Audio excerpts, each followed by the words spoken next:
gente de la otra, que la verdad es que tenía ganas de conocer el local porque lo había visto en fotos y me parecía precioso, pero siempre gana en la distancia corta, ¿no? Vaya lujo que tenéis ahora en Valladolid.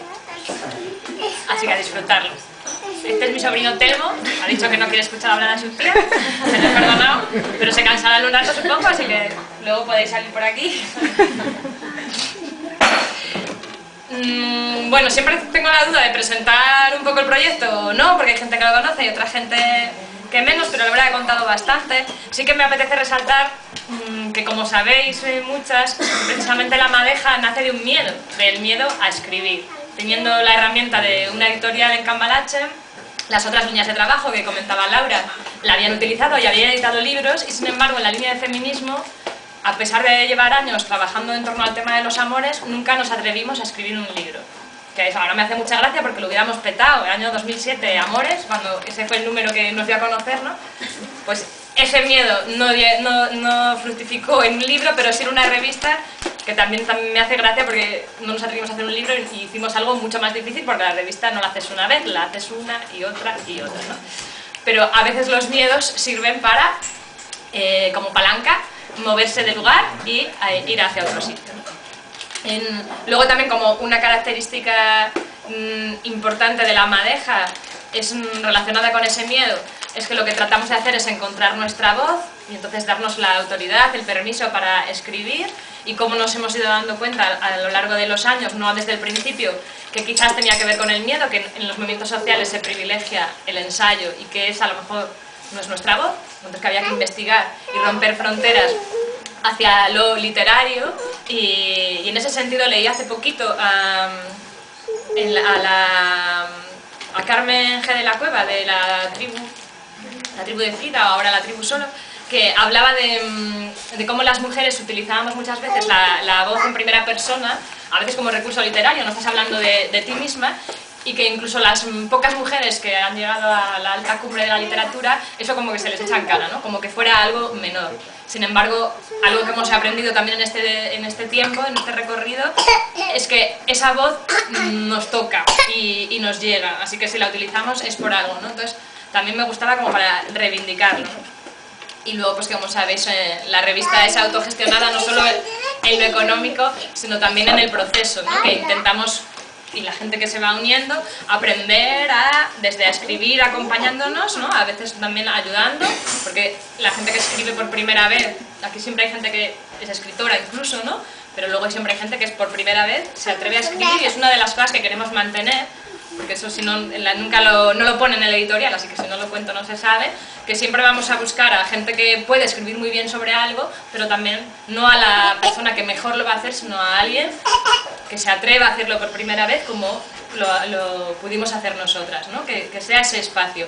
Y luego, ya no a lo mejor como primera vez, que también, pero sí también que tengas un espacio para jugar con ese lenguaje y ir encontrando nuestras voces que van cambiando en el tiempo, ¿no? Entonces para mí eso es como lo más destacable de La Madeja, que luego lo que nos ha pasado es descubrir que encontrando nuestras voces y en esa diversidad, lo que nos pasa es que llegamos a gente muy distinta, y antes nos daba también miedito, ¿no? Ir a presentar la revista cuando no nos encuadrábamos fácilmente en un feminismo, y a veces íbamos a locales políticamente duros, digamos, ¿no? Como en la estética, en las formas, y decíamos, vamos con una revista que casi es literatura. Y sin embargo, la acogida siempre ha sido brutal, ¿no? O sea que, ¿cómo puede llegar el lenguaje más poético, más personal, ¿no? Más difícil de clasificar muchas veces, ¿no? Entonces eso es algo a destacar. Como contaba Laura, hacemos números monográficos en los que vamos alternando temas. Hacemos un año un tema más... Ganas tu Telmo. Capita. Venga, puedes irte al escondite de pintar. Luego volvemos. Un año, como os decía, vamos alternando un tema más trabajado tradicionalmente dentro de los feminismos, y al año siguiente le damos una vuelta más a ese juego y buscamos temas que en principio quizás no han sido tan trabajados y que sean más abiertos, que jueguen con la metáfora.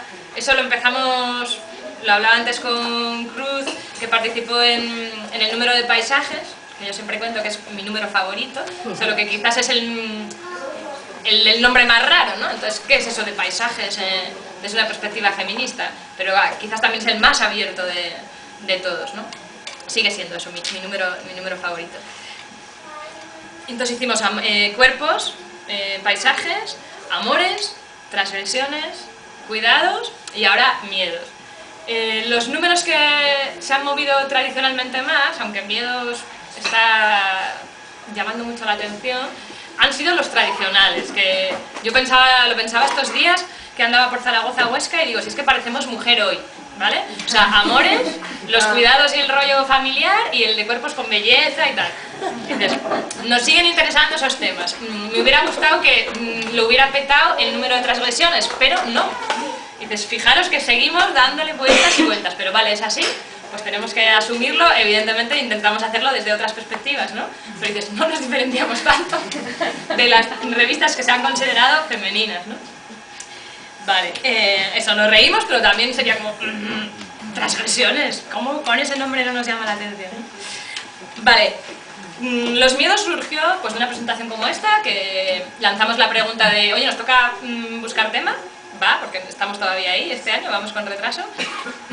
¿Se os ocurre algo? Y en Gasteiz el año pasado pues una mujer planteó miedos. Lo llevó la compañera que presentaba entonces a la asamblea y como siempre elegimos desde el estómago. Entonces que el número, o sea, ese nombre nos apetezca, ¿no? Vamos a estar un año y medio dándole vueltas en lo que empezamos a pensar aproximaciones al tema, luego el tiempo de escritura, correcciones, pero luego está todo este momento de presentar, entonces dura eso, un año bastante largo, entonces tiene que ser un tema que nos coja las tripas, que nos apetezca trabajar, ¿no? Eso lo lanzo para luego, o sea, a alguna se le ocurre, toca tema tradicional. Y está pasando que me gusta, que a la gente yo creo que le gusta el juego ese de otros temas un poco distintos, y los temas que están sugiriendo por ahora son ninguno de los tradicionales, que no vale, los apunto, pero eso es para el año que viene. Entonces a ver si se le ocurre alguno de los más tradicionales, o no, o nos cargamos eso, también podría ser.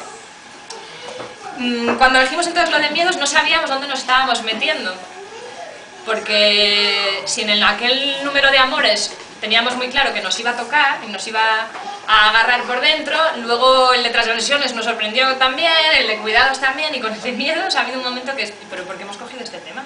O sea, ¿a quién le apetece tener que bucear en sus miedos y encima hacerlo público? O sea, entonces, muchas gracias a toda la gente que participa, ahora como tengo dos a quien agradecerlo personalmente, porque es una exposición, ¿no? O sea, que ponerse a sacar eso ahí, o sea, el proceso de escritura ya algunas de las personas que han participado nos lo han dicho muy claramente, es a ver qué os parece el texto porque me ha costado mucho reconocernos los miedos a nosotras mismas, ¿no? Y luego compartirlos, ¿no?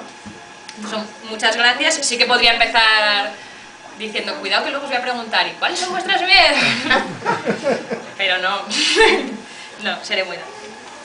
Al preguntarnos cuáles son los miedos que sentimos, eso, por qué, cómo los gestionamos, una de las primeras cosas que nos surgió, y aquí voy a leer, es los miedos, como tantas otras cosas que articulan nuestras vidas, son también una cuestión que se relaciona con las diferentes intersecciones que nos atraviesan y a las que no siempre estamos del todo atentas. Nuestros miedos tienen que ver con nuestros privilegios, sí. No da igual ser blanca, negra o india, tener o no papeles, sostener o no cargas de cuidados.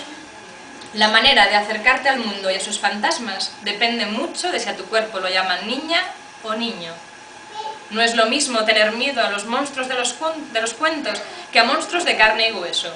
No es lo mismo, no, volver a casa por la noche temiendo que te hagan daño. El miedo es cuestión de clase, de género, de color de piel, de orientación sexual, de experiencias vitales y aprendizajes. ¿Sorpresa? No, pero a veces se nos olvida. Fijaros que diferencias, siempre diferencias, y que los feminismos hemos intentado, yo creo históricamente, ¿no? Es parte de la historia y de lo que aporta el movimiento feminista, estar muy atentas a las diferencias y a quién dejamos fuera, ¿no? Y sin embargo, el miedo a la otredad, a lo distinto, está muy presente y también dentro de los feminismos. Hay un artículo que habla de esas fronteras, ¿no? De mujeres de